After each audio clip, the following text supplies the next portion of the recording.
po sa atin. Thank you po ulit sa isang mapagpalang umaga. So sa ating mga baguhan na Facebook creator, so sa kaalaman nga natin na pwede natin i-share. So lagi kasi ako nagre-research sa YouTube, nanonood ako lagi ng mga bagong update. So yun nga, nakakapag-upload ako ng mga 7 seconds, 15 seconds ang kailangan natin talaga, no? Nag-upload ako ng 7 seconds. Minsan kasi panood tayo sa research na sa YouTube, na sa Facebook, mas okay daw na mag-upload ka ng 7 seconds para ma-hit mo yung maraming views.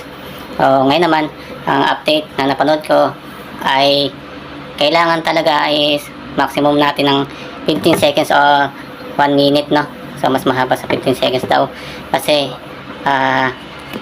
kay minsan kasi ang idol si Chris at saka si Homebase, saka si yung isa si nakalimutan ko na, lagi ko siyang pinapanood sa YouTube.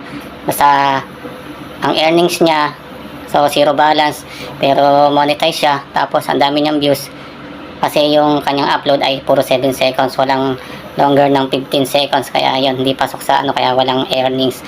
So sa ating mga baguhan, nagkaroon ako ng konting ma-share sa atin. So yan, magano tayo, 15 seconds pataas yung ating i-upload. So yan, good morning po sa atin lahat, sa mga pinanghinaan loob at tawanan ng pag-asa. Huwag po, tuloy po natin ang pag-upload, sipagan natin, paggawa ng content, at syempre pag-engagement natin sa ating kapwa creator. So yun, tuloy lang natin. At tayo syempre nagbabaka sakali na sana kumita rin tayo kagaya nila.